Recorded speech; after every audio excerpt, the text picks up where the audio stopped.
This episode of Q Point Podcast is pre-recorded, produced and sponsored by Karina Quirk, broker at Next Home Experience. Different views. I know your story. From different cues. Incredible job. He's David Quirk. You brought it up. And she's Karina Quirk. Imagine. This is Q Point. Joining us by phone today is Executive Director of the Eastport Port Authority, Chris Gardner. Thank you so much for joining us. Absolutely. Glad to be here. Yes, thank you very much. We appreciate your time. Why should listeners waking up on the 4th of July morning head toward Eastport? Well, that's quite simple. Eastport, Maine has had the dubious distinction of being one of the greatest party the state of Maine throws when it comes to 4th of July. You know, we're a sleepy little island town of 1,300 year-round residents, but over the 4th of July week or weekend or 4-day period, we invite about 25,000 of our closest friends, if you will, to come down and join in some of the best festivities you'll find. We have a guest in the United States Navy each and every year. This year it's the USS Lassen. So we have a military presence. It's also our Old Home Week. Every single high school reunion, if you will, is always held during these days. So Eastport, Maine turns into a little party town over the 4th of July. For those that have never attended, what are the highlights? Well, as I mentioned, number one, the showcase, the star of the show is we're so proud and honored to have the United States Navy each and every year, whenever possible. But as a general rule, they're a consummate guest of Eastport. So we bring up a naval destroyer. This year they arrived on the 1st, and they'll be departing on the 6th. And this town really rolls out the welcome to them. It's a mini fleet week, if you will. And beyond that, it's a good old-fashioned Down East, or dare I even say Maine, 4th of July. The ones that we've all known growing up. It's everything from penny scrambles to bike races to blueberry pie eating contests. And all of that is capped with one of the largest 4th of July parades in the state, which usually sees a lot of big names. And a lot of people will find their way to Eastport. If they're going to walk in a parade, that's where they're going to be, is Eastport, Maine. And then we have fireworks display that goes off right over the harbor, right over a United States Navy ship. You can't get much 4th of July than that, especially on this 250th anniversary. Are you going to have lobster there? Well, the good thing about Eastport, Maine is we'll certainly have lobster over the 4th. We'll also have lobster on the 5th, the 6th, the 8th. We're blessed to have a pretty robust fishing fleet, and whether it's lobsters now or scallops later, you're not going to find much better seafood than right here in Down East Maine. I want to know more about this cannonball contest. The cannonball contest is relatively new, and quite honestly, I am waiting to see more about the details on this as well. Each year we try to reinvent ourselves a little bit, and it's going to be interesting to see exactly what that one is. Truthfully, I haven't been fully briefed, which is odd because I actually get to play MC for most of these events. So we'll be learning all together. Well, maybe they're going to throw you in the pool to begin it. That's actually happened. We also have a fireman's muster here that is pretty special, and we get the damage control teams off the ship. We also have a United States Coast Guard station here, and they send a team, the local fire departments, and there is a big water tank they set up to feed the water, and I will say that there have been a few years that I have found myself in it. So, folks, can they go and tour the ship while they're there? Absolutely, and that is, again, one of those highlights. The Navy does a tremendous job of trying to put forth opportunities to offer guided tours of the vessel. That schedule is a little flexible. It's going to depend on what the timelines of some of the events are. But generally through the day, from the 10 o'clock to 2 o'clock time frame, they have tours going nonstop. On the day of the 4th, it may shut down a little bit early as the result of the parade that's going to be kicking off at 2 p.m. And how long does this parade last? It depends, right? It's all according to how many of our friends and neighbors and our fellow Mainers want to show up and be in said parade. It can be as much as an hour, depending on the length of the parade. And some years we have seen the parade route, which is better of a mile or so. We've actually seen it end before all of it could start. Now, obviously, you must start early because Eastport does see the first light coming into the United States. Is that right? For a city. Now, I don't want to get in an argument with our good friends at the town of Lubec across the bay. We are the easternmost city in the United States, but I'll be quick to be corrected that we're not the easternmost point. Now, don't tell anybody I told you that. But no, our good friends over in Lubec, they're the first touch of light, but we are the first city to see the light. Do you have a Grand Marshal for your parade? Well, it's interesting that you asked that question because Eastport also holds its Old Home Week during this time, and where everybody, again, every high school reunions during that week, and people that haven't seen Eastport, they make them home once a year or do it during that week. So as a result, the community itself is the Grand Marshal. So unlike a lot of 4th of July parades across the state, we don't have one. The community is always seen as the Grand Marshal of the Eastport 4th of July parades. That's great. So there are so many events. You have axe throwing, street dancing, a co-ed softball tournament, and that's free. Who can join the tournament? Those who are interested in playing, bring a team and sign up, and they'll have a great time. There's also, more specifically, the locals will oftentimes challenge the Navy ship to at least local basketball games. That's a very big draw where some of our local all-stars, some younger, maybe even some a few older, will go out there and try to compete against the Navy, and that is always a great time, held right there at Shedd High School. Wow, that sounds like fun. It is. It's a great time. When we talk about the Eastport 4th of July, a lot of people talk the 4th of July, but let's be honest. The 4th of July in Eastport is 5 days long. People will start rolling into town on the 30th, and it goes through the 4th, and the stragglers will all hit home on the 5th. So it is a good week-long celebration here in Eastport, Maine. So I see there's a barbecue put on by the fire department. Yep, the fire department has its barbecue annually. Whatever event is special for Eastport, Maine, as a general rule, you can expect it to be happening over the 4th of July week. I mean, we're famous for throwing other parties, from the Pirate Festival to the Salmon Festival to the Mermaid Festival. But the Eastport 4th of July really is the crown jewel for our little island community. This must take a lot of volunteers. Do you know how many volunteers you guys have? I can't say for sure how many volunteers. We have a 4th of July committee that is a handful of people that each and every year go above and beyond. But if you were even to ask that committee, they would tell you that their networks go dozens deep. It takes a full community to put this on. And if it wasn't so well received, it wasn't so much loved, the amount of work wouldn't get done. So when you come down and enjoy the Eastport 4th of July, absorb the fact that the amount of work that goes into it is directly proportionate to how much people love this little community of ours. How important is this to the local businesses? The Eastport 4th of July week is a tremendous bump. We all know that the winters can get a little long here in Maine, and jokingly, we've said around here in Eastport, we have 2 seasons in Maine, winter and the 4th of July. And as a result, the 4th is that big bump. When you're a tourism-based community, you need these times to really bring the people in.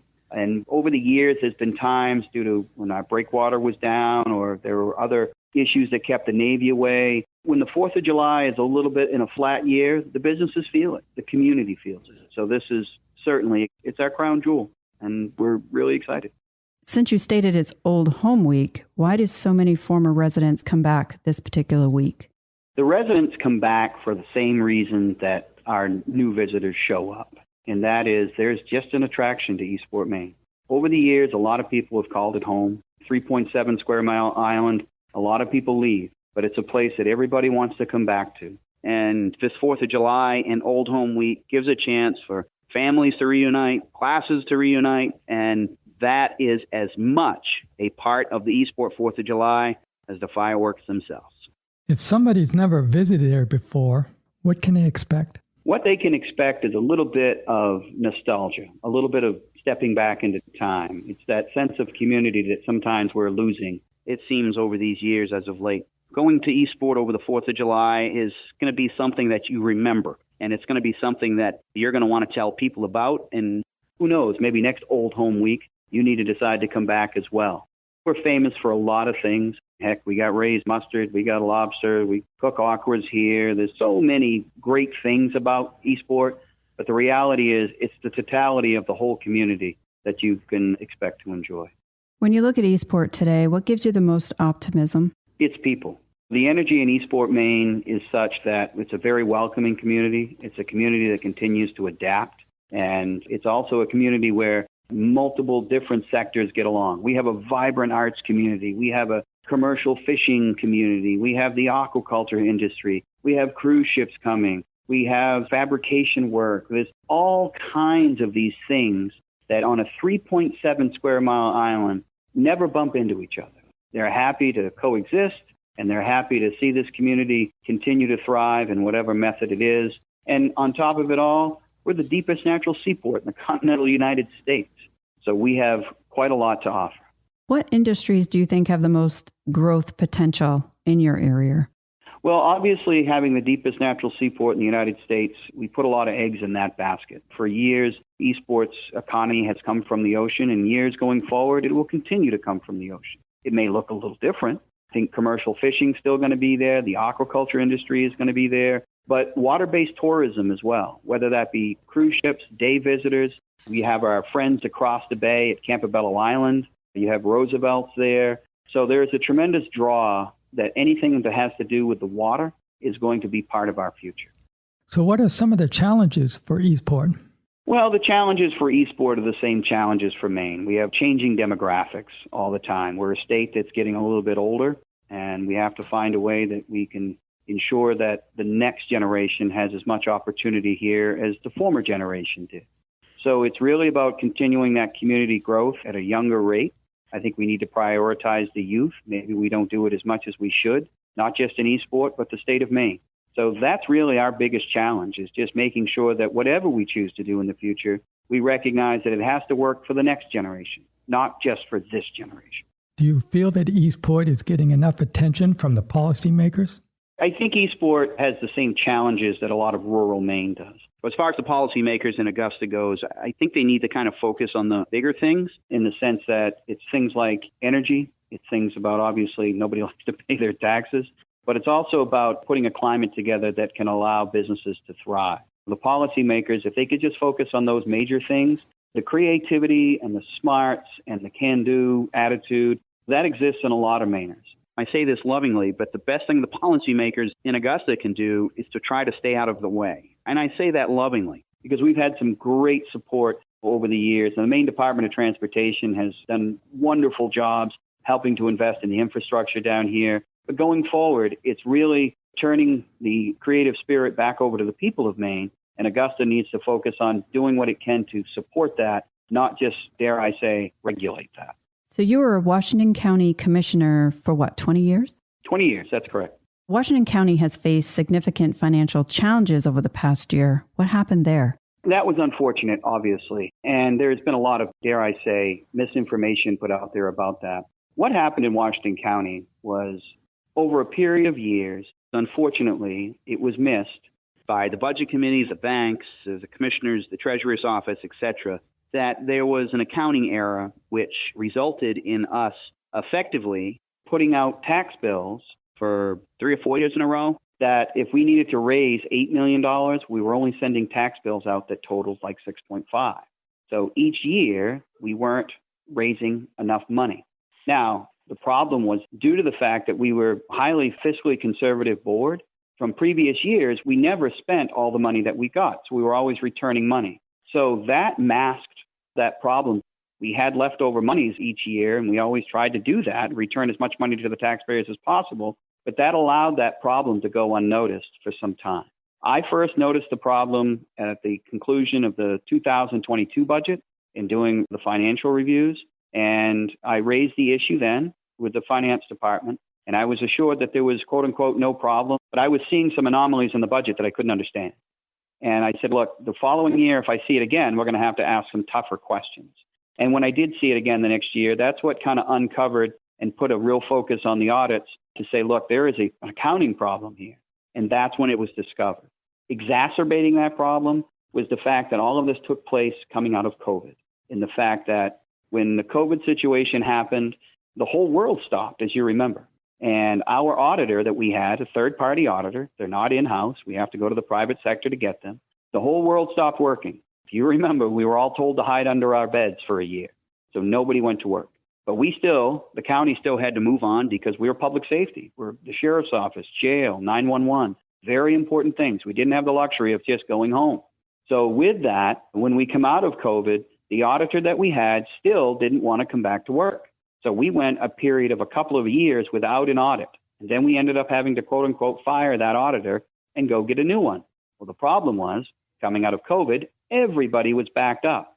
There wasn't auditors out there looking to take on more counties, especially ones like everyone else that was a couple of years behind. So it took us another year to even get somebody on board. And when we did, they had to go back and start finishing the audits that were due at the time of COVID. So we were flying a little bit blind without the luxury of having an auditor to look over these books. It was only with almost 20 years worth of experience that I knew how to read these budgets and could see that there was a problem. Now, personally, I wish I had trusted my instinct after the 22 year and pushed a little harder, but I was given assurances by everybody in the circle that there was no problem there.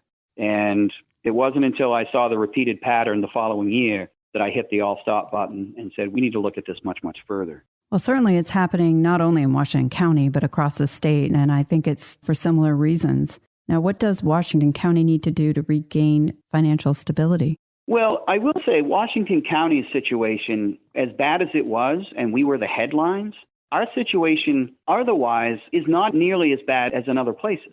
In this sense, and this is what I mean by that. Other counties are facing budgetary shortfalls, right? We've seen it in Penobscot and Waldo, and everybody is struggling for their own reasons. But the interesting thing about Washington County is we never overexpended a budget. The problem for us was that we just weren't sending out the right tax bill. For instance, in Washington County, the commissioners don't set the budget. The budget committee does. And the budget committee is representatives of, I think it's 9 different towns and a legislative appointment. So they set the budget, they set the priorities. We as commissioners tell them what we think things will cost, and we manage whatever they give us for a budget. And when they chose, I'm using not arbitrary, but general numbers, if they gave us an $8.5 million budget, we knew that we couldn't expend any more than $8.5 million. Many years, in fact, most years, if not all years, we always sent money back. We never expended our budget fully. We were, dare I say, misers. At times, almost too much of misers. But we always sent money back. Our problem happened because while we thought when the Treasurer's Office and the Maine State Revenue gave us the mill rate that we needed to certify, they were giving us the wrong mill rate. And we were not collecting the money that we were supposed to. So it's not that our spending was out of whack. We just weren't sending out the right tax bill. In other counties, they were actually spending more money than they were budgeting to spend, which is all for good reason, I'm sure. I would not begin to try to understand what's going on in my fellow counties. And I work with a lot of those men and women, and I know they were doing the best job they possibly could. But in Washington County's case, it wasn't an overspending, it was an undertaxing. Now, how do we fix that? Unfortunately, the way it was rolled out, it was such that maybe unintended, but it was put out as a question is, okay, do you want to pay this money or not? And of course, people said, well, we don't want to pay any money. If we don't have to, we don't want to. But the fact of the matter is that was a false choice. The really only choice was, hey, we realize we've undercollected for the past several years. We've got 2 options, either A, pay for it all at once, or B, replace it over time. Hence the county bond that ultimately was voted down. If that county bond would have passed, the net effect on people's tax bill for a general property owner would have been something like $12 a year. Oh, wow. But because of the fact that the information around it made it look so dire, people just saw this big number and thought that there was something nefarious that took place. And God knows, I was the face of Washington County for 20 years. Man, I took a beating. But rightfully so. You know, if I was sitting in the big leather chair, ultimately the people respect accountability. And if I was the chairman of that board, then I'm the person that needed to answer for that. And I wish I had found it sooner than I did. But unfortunately, I found it in my final year as county commissioner. Well, you chose not to seek re-election after 20 years. Was this the primary reason? Oh, gosh, no. No, I actually had made the decision not to run. Ironically enough, I think it's March 15th or something you have to have your papers in by. Forgive me, I don't know. I should know after 20 years, right? I had actually gone and collected all my signatures and got them certified and was going to turn them in, but then just decided I just didn't want to do it anymore, to be quite honest with you. My wife and I had bought a new business and running the Port Authority. It was just time. I decided not to. So I reached out to my good friend, former State Senator Dave Burns, and asked him if he'd be willing to run should I choose not to. And graciously enough, he said, look, I'd rather you stay and run. I said, well, I don't think I want to. So ultimately, he did. He chose to run. And so within literally a week before the deadline, I just decided not to run, even though I had my signatures and the whole works. And then it wasn't for months later, just going through the budget process in, I believe, August, is when I was able to uncover the issue. As commissioner, when you served as commissioner, looking back, what are you most proud of? What I'm most proud of in my time as county commissioner is that, number one, we were very fiscally conservative. We never overspent the budget. We always tried to turn money back. In at least 1 or 2 of the years, we actually lowered county taxes, which is something that was unheard of prior to going in. And also that we were able to navigate changes in law enforcement. What people don't recognize is that It's been discussed a little, but not enough. The reason why county tax bills are going up all over the state is the fact that the Maine state legislature is, I'm going to be a little critical here, but they're abdicating their rules and responsibilities by not properly funding the Maine State Police. The Maine State Police, by law, have an emphasis on their responsibility to patrol rural Maine. And the Maine State Police and the leadership there has for years been telling the Maine state legislature, we need more people. Now, yes, they've expanded computer crimes and other things that they needed to do, but they have not really put a new road trooper on the road since 1977. 1977. And as a result, rural Maine has been taking it on the chin, and it's not a blame of the state police. They want to be there. They know they need to be there. The legislature's not funding them. To this day, I'm a police officer, and this is my 30th year as a police officer. And I worked for the sheriff's office for years and other municipal departments before taking over at the Port Authority. Back in the 90s, when I worked for the sheriff's office, not counting the warden service or Marine Patrol, the specialties, but state police, municipalities, and the sheriff's office, there were like 55 full-time law enforcement officers working the roads in Washington County. Today, after the sheriff's office has gone from 4 to like 16, due to the open positions and cutbacks and the removal of state police effectively from patrol in Washington County, that number is 35. 55 to 35, and the sheriff's office in that time frame quadrupled their numbers. And if you ask anybody, do you think crime is worse or better today than it was even in the 90s? So when you talk about accomplishments, the fact that we've been able to try to continue to serve the people of this county in law enforcement, public safety is the number one responsibility of government, to keep us safe. And the fact that we've been able to do that through it all, I think is probably the thing that I'm most proud of. So as far as law enforcement, how are you doing with the sheriff's department in your county jail? Well, I will say that the sheriff's office continues to have to pick up the majority of the load here in Washington County. And I know the incoming sheriff, Mike Crabtree, is doing his absolute best to make sure he keeps the funding levels where they need to be. The reality is they could probably use a couple more bodies, but due to the financial recovery that we have to go through, I think those budgets are going to stay flat. As far as the jail goes, there's another well-intended but perhaps poorly executed plan of the state. The jail consolidation law that went through over a decade ago was supposed to bring about a unified system and was supposed to lower costs, but stop me when you've heard this one, that not every program out of Augusta does exactly what it was intended to do. People wonder why county taxes are going up. You only have to look to those two places. And dare I say, that kind of gets back to what was mentioned earlier, is that the policymakers in Augusta really should be focusing on the meat and potatoes, the brick and mortar type things, because at the end of it, that is what's driving our local property taxes.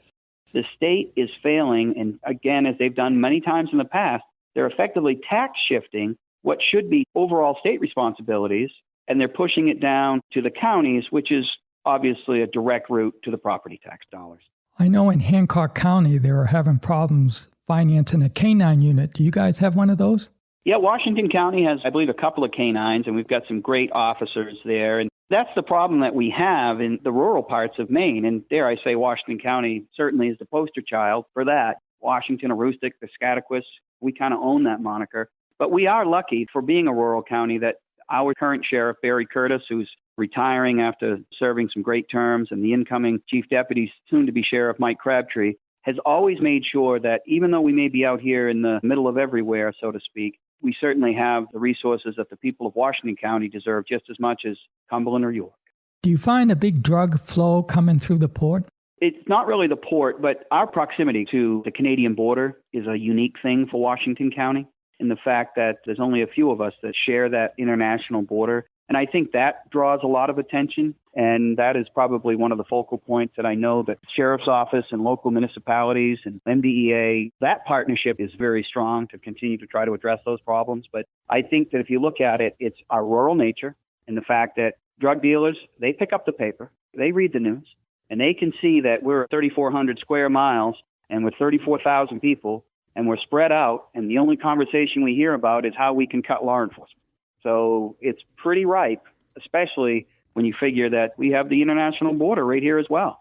So when you put all those things together, that is probably the real driver behind our drug problem here in Washington County.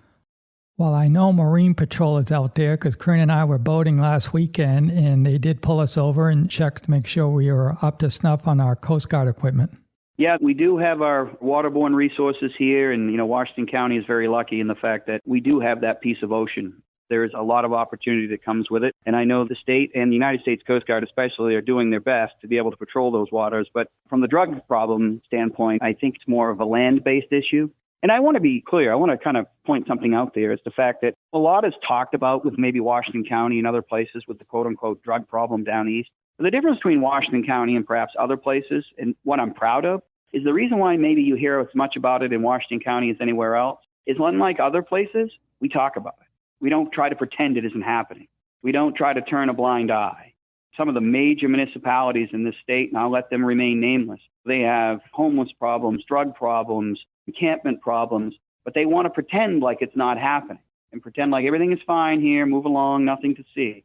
But at least here in Washington County, over the decades that I have been either as a county commissioner or a police officer, what I'm proud of is the fact that we're not afraid to talk about it.